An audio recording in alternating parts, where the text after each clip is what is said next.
আমি মোহাম্মদ আল শাহরিয়ার রুবেল, ঢাকার দক্ষিণ কেরানীগঞ্জ থানার কোন্ডা ইউনিয়ন জাজিরা গ্রামের বাসিন্দা। তারপর তিনি তার মোবাইল নাম্বার দিয়েছেন। আমি পেশায় একজন ফার্মাসিস্ট এবং নিজ ফার্মেসি থাকায় স্টুডিওতে আসার সময় না পাওয়াতে ইমেলটা পাঠাতে হলো। নিজের সাথে ঘটে যাওয়া কয়েকটি ঘটনা আছে, যদি এই ঘটনাটি পড়ে শোনান নেক্সট উইকে আবার ঘটনা পাঠাবো।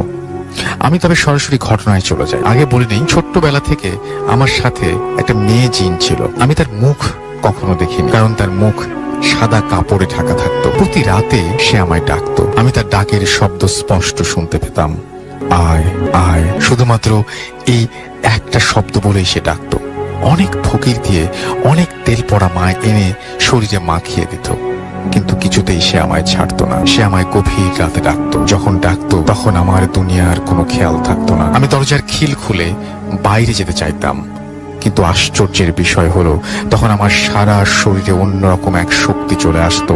আমাকে মা পাখার ডাঁট দিয়ে অনেক আঘাত করত, কিন্তু আমি টেরই পেতাম না। ইভেন আমার ভাইয়া, আব্বু, মা ও আমাকে ধরে রাখতে পারতো না। কিন্তু আমার আর দরজার বাইরে কখনো যাওয়া হয়। যদি বের হতাম খুব সম্ভব আমায় সে নিয়ে চলে যেত। এবার মূল ঘটনায় আসি। এই জিন থাকাতে আমার মাঝে মাঝে ভয়ঙ্কর কিছু সিচুয়েশনের সম্মুখীন হতে হয়। যে ঘটনাটি বলবো সেটা 2006 সালের জুলাই মাস, বর্ষার মৌসুম। আমাদের স্কুলের পেছন দিয়ে একটা রাস্তা চলে গেছে আরেক গ্রামে। গ্রামটি ছিল খুবই নিস্তব্ধ। ওই গ্রামে যাওয়ার আগে অনেক খালি জমি পড়ে, আর পরে একটা 3 রাস্তার মোড়। ওই 3 রাস্তার মোড়ের আশেপাশে কোনো বাড়ি নেই, শুধুই ক্ষেত আর ক্ষেত। বর্ষার কারণে রাস্তার 2 পাশে পানি এসে খালের মতো হয়ে যেত।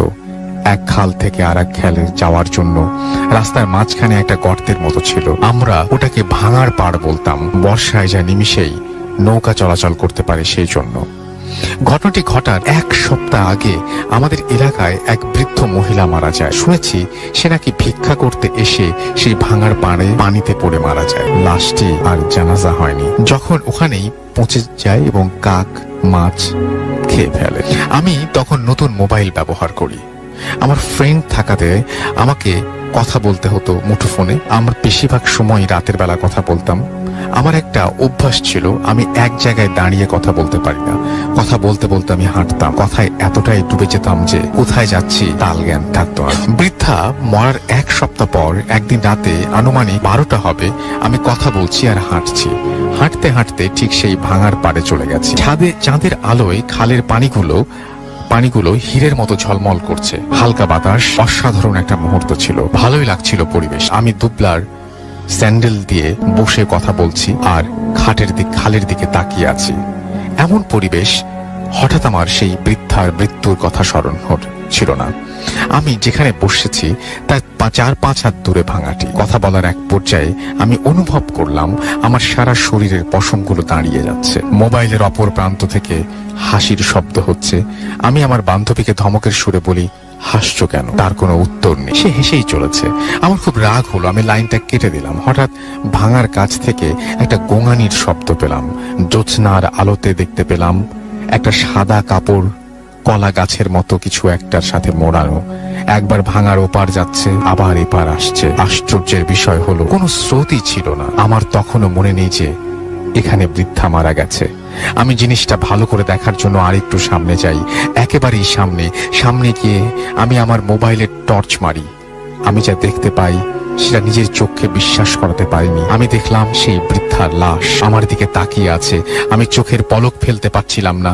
সেখান থেকে পেছন দিকে পালাতেও পারছিলাম না। আমি একেবারেই মূর্তির মতো হয়ে গেছি। তার চোখের দিকে আমার চোখ পড়েছে।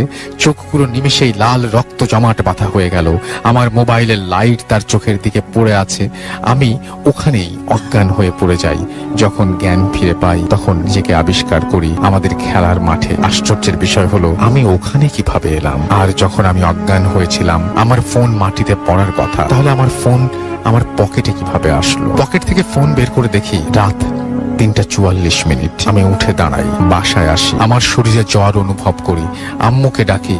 আম্মু কিছু না জানিয়ে শুধু বলি, স্বপ্ন দেখে ভয় পেয়েছি, একটু লোহা গরম করে পানি দেন, খাবো। পানি খেয়ে আবার রুমে আসি।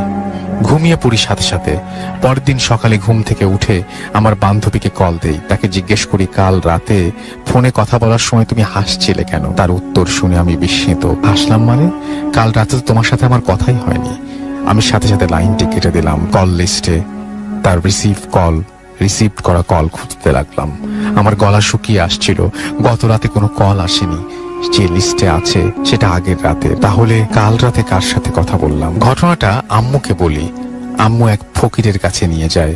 ফকিরের মুখ থেকে শুনলাম সেটা হচ্ছে আমার সাথে যেই মেয়ে জিন আছে সে আমার ভালো চায়, তাই আমার বিপদে সে আমায় উদ্ধার করেছে।